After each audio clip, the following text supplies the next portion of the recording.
Il rigassificatore che c'è al largo di Porto Levante della società Terminal GNL Adriatica avrà la possibilità di aumentare sia l'importazione di GNL che la commercializzazione. Ne dà notizia con comunicato la giunta regionale. Ricordiamo che quell'impianto è stato realizzato a suo tempo, credo 2008-2009, grazie all'impegno politico del presidente Giancarlo Galan e credo anche dell'assessore Renato Chisso. E appunto nel comunicato vi leggiamo alcuni passaggi. Il rigassificatore è uno dei perni della politica energetica regionale. Mentre tanti parlano di realizzare impianti, uno di noi ce l'abbiamo e siamo felici che possa essere potenziato per sostenere l'attività del territorio veneto. Per questo motivo abbiamo dato via libera all'intesa che permetterà alla società che gestisce l'impianto di Porto Levante, Rovigo, di aumentare 600 milioni di SMC anno la quantità di rilascio.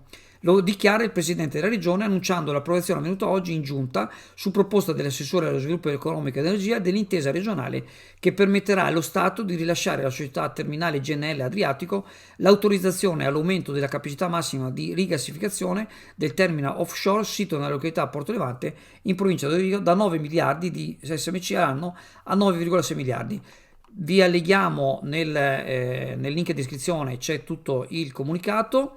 E l'aumento della portata di rigassificazione comporterà inoltre un incremento dei volumi di GNL approvvigionati via nave con conseguente minimale aumento del numero anno di navi metaniere che attaccheranno e scaricheranno al terminale valutato in 5-6 navi all'anno.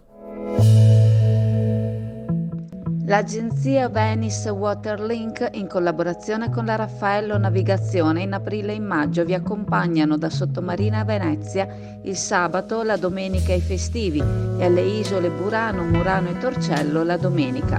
Per maggiori informazioni telefonare allo 041 8626 373 per prenotazioni online sul sito venicewaterlink.com.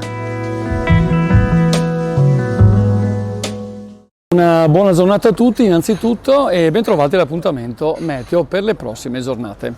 Dunque siamo in attesa di un corposo peggioramento ad opera di correnti atlantiche naturalmente, con inserimento anche di aria artico-marittima, quindi considerevolmente fredda per il periodo. Una situazione che viene indotta dall'anticiclone delle Azzorre che al momento è posizionato sulla Spagna, ma che naturalmente tenderà a spostarsi verso nord, lasciando quindi il fianco orientale, quindi il Mediterraneo, esposto a discese di aria più fredda e instabile. Questa situazione non creerà altro che una buca depressionaria sul Mediterraneo centrale, dunque in Italia, per diversi giorni.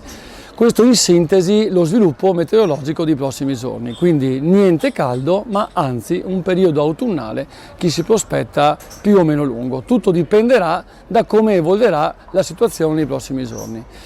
Ma scendendo nei particolari vediamo che già dal pomeriggio odierno ci sarà l'inserimento di nuvolosità più compatta da ovest, con le prime piogge sulle alture nel pomeriggio e da occidente verso sera, quando in nottata buona parte del nord-est verrà colpito appunto da questa perturbazione che si dislocherà per buona parte di mercoledì, dando luogo a fenomeni piovosi piuttosto insistenti e cospicui su alcune zone, ovviamente creando anche un certo allarmismo da quello che si può notare per alcune zone appunto, causa previsti accumuli pluviometrici piuttosto importanti che al momento però non sono ancora certi. I modelli matematici prefigurano importanti accumuli piovosi nei prossimi 10 giorni, ma speriamo che, come spesso capita, questi accumuli vengano un po' ridimensionati mano a mano che i giorni passano. Ovvio comunque aspettarsi molta pioggia e su buona parte del paese.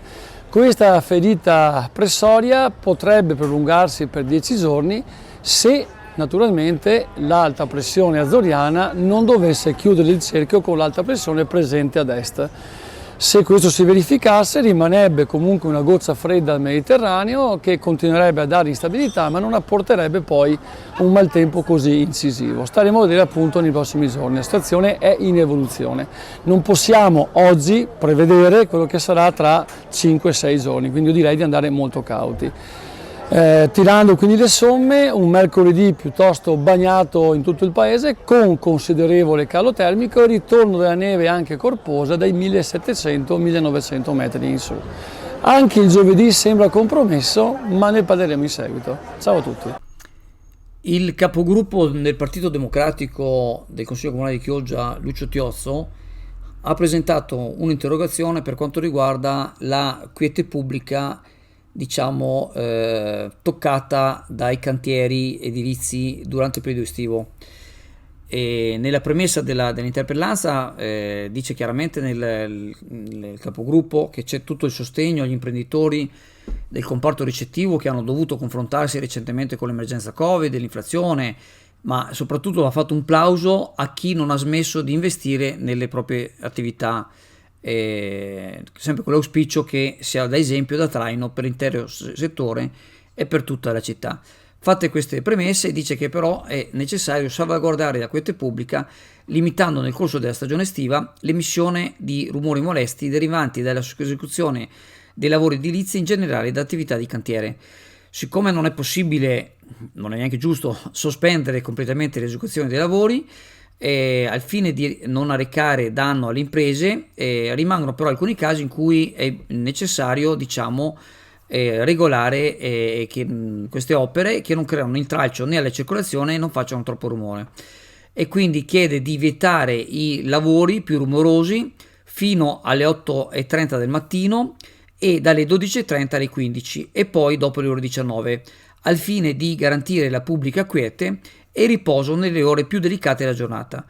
E tra l'altro chiede anche che gli autocarri addetti all'allontanamento del materiale di scarico non lasciino scie di fango o detriti lungo le strade per le quali transitano.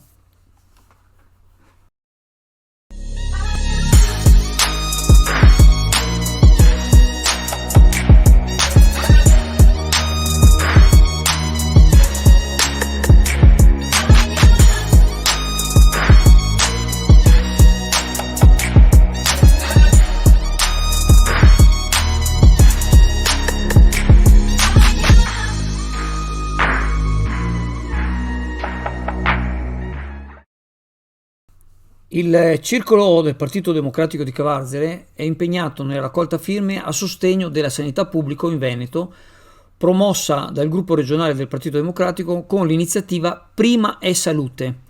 Ci sono alcuni temi fondamentali, leggiamo una parte del comunicato e il resto del comunicato lo trovate nel link in descrizione. Liste di attesa insopportabili. Nel 2022 su 29 milioni di ricette sono state erogate solo 16 milioni di prestazioni. Le altre 13 milioni sono rimaste inevase. Ciò significa che molti cittadini hanno rinunciato a curarsi e altri hanno pagato per poterlo fare. Sono gli anziani in modo particolare a subire lo scotto di questa gestione che, dopo più di 2 anni di isolamento da Covid, si sentono ancora una volta abbandonati. Carenza di medici e di medicina in generale. In Veneto ci sono 670 zone carenti di medici di famiglia a causa di pensionamenti di medici mai sostituiti e della mancata programmazione della regione che non si sarebbe attivata per investire su un numero sufficiente di borse di formazione dei medici di medicina generale attraverso le borse di specializzazione. Questo significa che molti cittadini rischiano di restare senza medico o si trovano costretti a iscriversi da medici che già seguono il numero massimo di assistiti. Manca personale infermieristico e amministrativo, mancano operatori dei servizi sociosanitari. C'è bisogno di aumentare il numero dei professionisti, soprattutto nei pronti soccorso che sono al collasso. Qui la situazione è veramente disastrosa, mancano medici e infermieri, il personale presente che lavora in prima linea lavora in condizioni di turni massacranti, spesso con tutti i weekend lavorativi.